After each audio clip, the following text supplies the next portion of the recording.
శ్రీ హరివాయుగురుభ్యో నమః.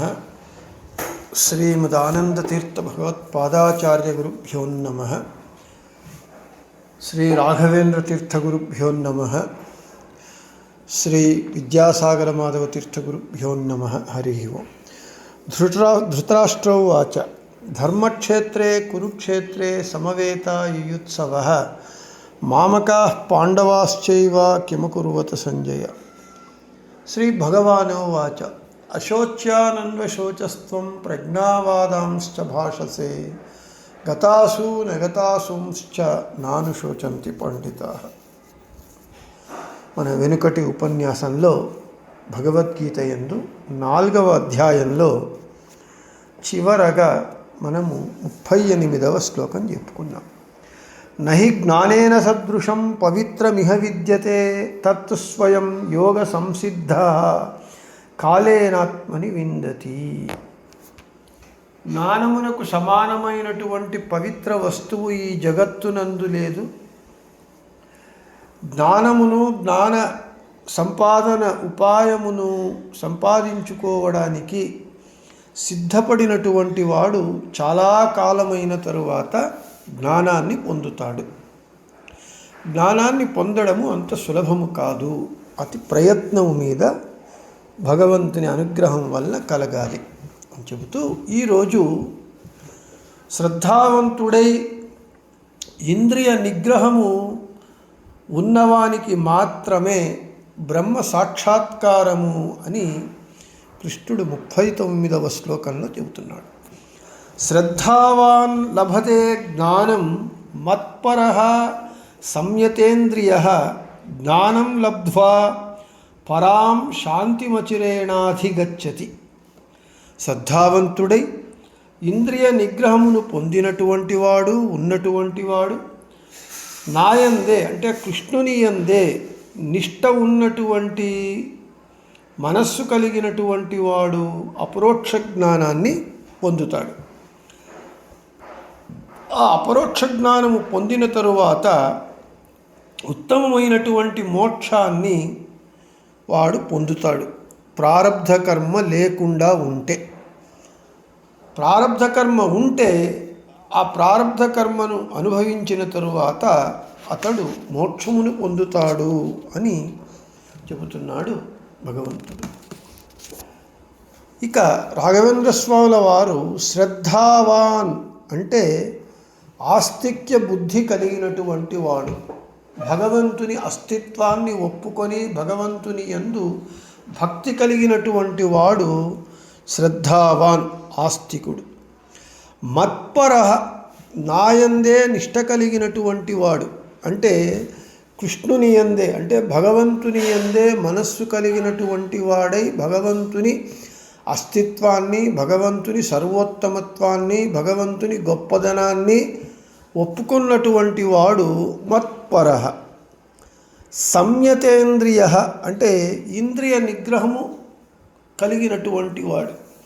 ఇంద్రియ నిగ్రహము పొందటం అనేటటువంటిది చాలా కష్టం. ఎందుకంటే ఇంద్రియగ్రామో బలవాన్ తస్మాత్ ఇంద్రియగ్రామో బలవాన్ విద్వాంసమపి కర్షతి. మనలో ఉన్నటువంటి 5 జ్ఞానేంద్రియములు, 5 కర్మేంద్రియములు, వాటిని నియంత్రించేటటువంటి 11వ ఇంద్రియం మనస్సు. దీనిని ఇంద్రియగ్రామము, ఇంద్రియ సమూహము అని అంటారు. దీన్ని నియంత్రించుకోవటము, నిగ్రహించడము అనేటటువంటిది చాలా కష్టతరమైనటువంటిది. విద్వాంసులను కూడా ఈ ఇంద్రియములు చెడుదారిని పట్టిస్తాయి. అటువంటి ఇంద్రియముల నిగ్రహము కలిగినటువంటి వాడు సంయతేంద్రియః అని అంటే ఇటువంటి వాడు శ్రద్ధావంతుడు, భగవంతుని యందు నిష్ట కలిగినటువంటి వాడు, ఇంద్రియ నిగ్రహము కలిగినటువంటి వాడు జ్ఞానం లభతే అపరోక్ష జ్ఞానాన్ని పొందుతాడు. అంటే తన హృదయ కమలంలో ఉన్నటువంటి బింబరూపి భగవంతుని దర్శనాన్ని పొందుతాడు.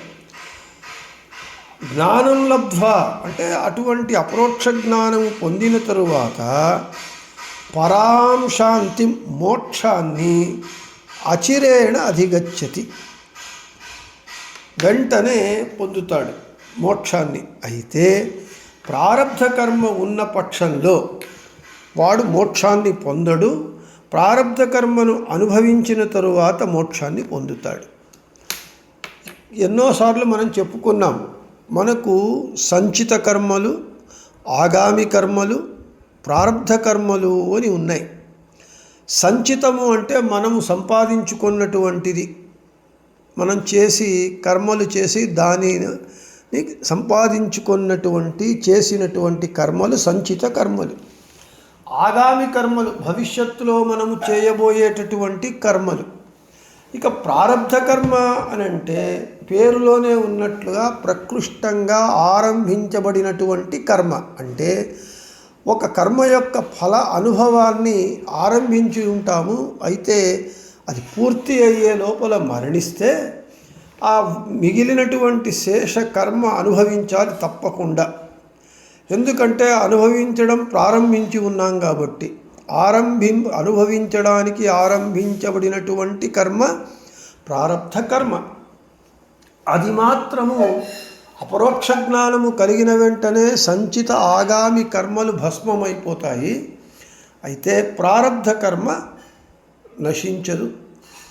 అపరోక్ష జ్ఞానము కలిగినా కూడా ఈ ప్రారబ్ధ కర్మ అది పుణ్య ప్రారబ్ధం కానీ, సుఖ ప్రారబ్ధం కానీ, లేదా పాపకర్మ ప్రారబ్ధం కానీ దాన్ని అనుభవించి తీరిన తరువాత మాత్రమే మోక్షము కలుగుతుంది అని చెప్తున్నాడు. ఇక ఎవరికి ఈ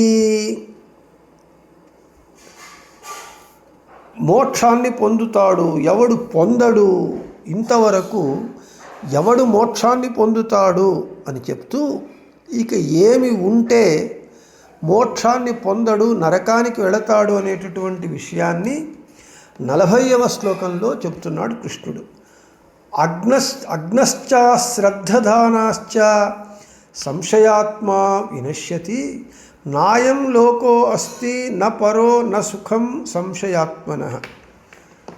అజ్ఞానము, విపరీత జ్ఞానము ఉన్నటువంటి వాడు, శ్రద్ధ లేనటువంటి వాడు, తత్వము గురించి సందేహం ఉన్నటువంటి వాడు నరకమును పొందుతాడు. సంశయగ్రస్తునికి అంటే సంశయము కలిగినటువంటి వానికి ఇహలోకము లేదు, పరలోకము లేదు, సుఖము లేదు. రాఘవేంద్ర స్వాముల వారు తమ వ్యాఖ్యానంలో ఈ విధంగా చెబుతూ ఉన్నారు. అగ్నశ్చ అంటే జ్ఞానము లేనటువంటి వాడు, అంటే భగవంతుని గురించి తెలియనటువంటి వాడు అంటే అజ్ఞాని. అంటే జ్ఞానమునకు విరుద్ధమైనటువంటిది అజ్ఞానము. అజ్ఞానము అంటే భగవంతుని గురించి వివేకము లేకుండా పోవటము అజ్ఞానము. అశ్రద్ధధానాశ్చ అంటే శ్రద్ధ లేకపోవడం. శ్రద్ధ ఉంటేనే కానీ భగవంతుని జ్ఞానాన్ని మనం పొందలేం. ఏ పని చేయాలన్నా, ఏ వస్తువును మనం పొందాలన్నా శ్రద్ధ ఉండాలి. అంటే ఆ పని చేసి ఆ వస్తువును పొందాలి. ఆ పని చేయటంలో శ్రద్ధ లేకపోతే అది అశ్రద్ధ. జ్ఞానము పొందాలి అనేటటువంటి శ్రద్ధ లేకుండా ఉన్నటువంటి వాడు అశ్రద్ధధానాశ్చ. సంశయాత్మ అంటే తత్వజ్ఞానమునందు సంశయం ఉండటం. అంటే సరిగా గురువుల ద్వారా సరి అయినటువంటి జ్ఞానోపదేశాన్ని చేసేటటువంటి సరి అయినటువంటి గురువుల వద్ద వెళ్ళి యథార్థ జ్ఞానాన్ని పొందకుండా యథార్థ జ్ఞాన విషయంలో అలాగూ ఉండవచ్చు, ఇలాగూ ఉండవచ్చు అనేటటువంటి సంశయ జ్ఞానము కలిగినటువంటి వాడు వీళ్ళందరూ వినశ్యతి నాశమును పొందుతారు. సంశయాన్ని పోగొట్టుకోకుండా ఉన్నటువంటి సంశయాత్మనః అంటే సంశయగ్రస్తుడు, సంశయమును కలిగినటువంటి వాడు. వానికి అయం లోకః ఈ మనుష్యలోకం కానీ, పరలోకమైనటువంటి స్వర్గాది లోకములు కానీ నాస్తి లేదు. అంతేకాదు సుఖము లేదు. అంటే ఇటువంటి వాళ్లకు ఎవడైతే జ్ఞాని అయి ఉంటాడో, శ్రద్ధావంతుడై ఉంటాడో, భగవంతుని యందే పెట్టి ఉంటాడో వాడేమో అపరోక్ష జ్ఞానాన్ని పొంది దాని వలన మోక్షాన్ని పొందుతాడు. ఎవడైతే అజ్ఞానుడు, శ్రద్ధ లేనటువంటి వాడు, సంశయము కలిగినటువంటి వాడు నరకానికి వెళతాడు. వానికి ఇహలోకము లేదు, పరలోకము లేదు అని భగవంతుడు చెబుతున్నాడు. ఇక యోగ సన్యస్త కర్మాణం జ్ఞాన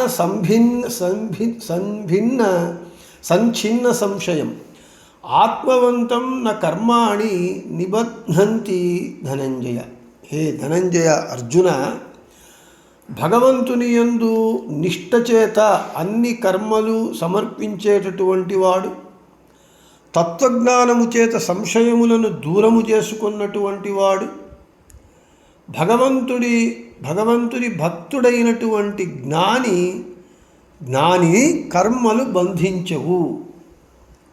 అంటే కర్మ అనేటటువంటిది మనము చాలాసార్లు చెప్పుకున్నట్లుగా మన బంధనానికి కారణములవుతూ ఉన్నాయి. కర్మ చేయకుండా ఉండలేడు జీవుడు. కర్మ చెయ్యటం అనేటటువంటిది జీవుని స్వభావం. అప్పుడు ఈ కర్మ మన బంధనమునకు కారణము కాకూడదు అనంటే ఏం చేయాలి? భగవంతుని యందు నిష్ఠ ఉంచి, మనస్సు ఉంచి, అన్ని కర్మలు భగవంతునికే సమర్పించి, నీవే చేయిస్తున్నావు, నీవు నా చేత చేయించినటువంటి కర్మలు నీకు నేను సమర్పిస్తున్నాను అని సమర్పిస్తూ, తత్వజ్ఞానము చేత సంశయములు లేకుండా ఉండేటటువంటి భక్తుడైన జ్ఞానిని కర్మములు బంధించవు. అదే యోగ సన్యస్త కర్మాణం, భగవంతుని యందు మనస్సు పెట్టి కర్మలను సమర్పించేటటువంటి వాడు, జ్ఞాన సంఛిన్న సంశయం, తత్వజ్ఞానము చేత సంశయములను దూరము చేసుకున్నటువంటి వాడు, ఆత్మవంతం, భగవంతుని భక్తుణ్ణి, హే ధనంజయ, హే అర్జున, కర్మలు న నిబధ్నంతి, వానిని కట్టివేయవు. అంటే కర్మ బంధనము నుండి వాడు ముక్తుడవుతాడు అని చెబుతున్నాడు. ఇక 4వ అధ్యాయంలో 42వ శ్లోకము, చివరి శ్లోకము, దీనిని చెబుతూ జ్ఞానయోగం అనేటటువంటి అధ్యాయాన్ని ముగిస్తూ ఉన్నాడు కృష్ణుడు. తస్మాద్ అజ్ఞాన సంభూతం హృత్స్థం జ్ఞానాసినాత్మనః చిత్వైనం సంశయం యోగమాతిష్టోత్తిష్ట భారత. ఓం తత్సదితి శ్రీమద్భగవద్గీతాసు ఉపనిషత్సు బ్రహ్మ విద్యాయాం యోగశాస్త్రే శ్రీకృష్ణార్జున సంవాదే జ్ఞానయోగో నామ 4థో అధ్యాయః. ఈ శ్లోకంలో 4వ అధ్యాయంలో చివరి శ్లోకంలో కృష్ణుడు, అయా అర్జున, నీవు నిష్కామ కర్మను వదలవద్దు, అంటే నిష్కామ కర్మను ఆచరించు.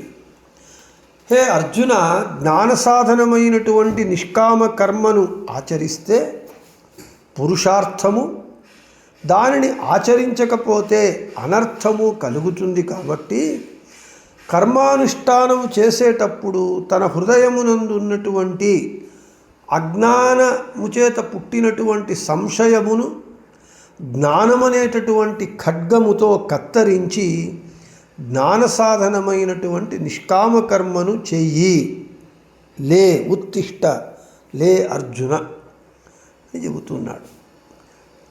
హే అర్జున, తస్మాత్ అంటే వెనుక చెప్పిన శ్లోకముల చేత, తస్మాత్ జ్ఞాన సాధనమైనటువంటి నిష్కామ కర్మను ఆచరిస్తే నీకు పురుషార్థము, దానిని చెయ్యకపోతే అనర్థం. అజ్ఞాన సంభూతం, అజ్ఞానము చేత పుట్టినటువంటి ఆత్మనః హృద్గతం, తన హృదయమునందున్న సంశయమును జ్ఞానాసిన, జ్ఞానమనేటటువంటి ఖడ్గము చేత చిత్వ కత్తరించి, యోగం జ్ఞానోపాయమైనటువంటి నిష్కామ కర్మను ఆతిష్ట చెయ్యి, ఆచరించు.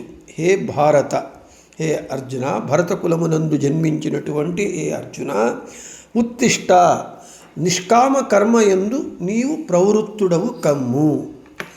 ఇక్కడ అర్జునుడు తన బంధు బాంధవులను చూచి మోహానికి గురి అయి తన స్వధర్మమైనటువంటి క్షత్రియ ధర్మమైనటువంటి యుద్ధాన్ని ఆచరించకుండా అస్త్ర సన్యాసం చేశాడు. అదే చెబుతూ ఉన్నాడు, హే అర్జున, ఈ యుద్ధం అనేటటువంటిది నీవు చేయటం లేదు, నేను చేస్తున్నాను, నీవు నిమిత్త మాత్రుడివి. ఈ యుద్ధం వల్ల కలిగేటటువంటి ఫలితాలను నీవు ఆలోచించకు, అపేక్షించకు, ఆశించకు. నీవు నేను చేస్తున్నాను అనేటటువంటి స్వతంత్ర కర్తృత్వాభిమానాన్ని వదిలివేసి ఏ అపేక్ష లేకుండా, కోరికలు లేకుండా నీ ధర్మమైనటువంటి క్షత్రియ ధర్మాన్ని, యుద్ధం చేయటము అనేటటువంటి నీ క్షత్రియ ధర్మాన్ని నీవు కామాపేక్ష రహితుడిగా నీవు ఆచరించు. లే, ఉత్తిష్ట, లే, ఆతిష్ట, ఈ నిష్కామ కర్మను, యుద్ధాన్ని నీవు చేసి ఆ కర్మను నీవు నాకు సమర్పించు అని అర్జునునికి ఉపదేశం చేస్తూ ఉన్నాడు భగవంతుడు అని చెప్పిన చోట శ్రీకృష్ణార్జున సంవాద రూపమైనటువంటి భగవద్గీత యందు జ్ఞానయోగం అనేటటువంటి 4వ అధ్యాయము ముగిసినది. రేపు యోగో నామ 5వ అధ్యాయాన్ని మనము రేపు ప్రారంభిద్దాము అని చెబుతూ శ్రీకృష్ణార్పణమస్తు, మధ్యేశార్పణమస్తు. అందరికీ శుభమస్తు.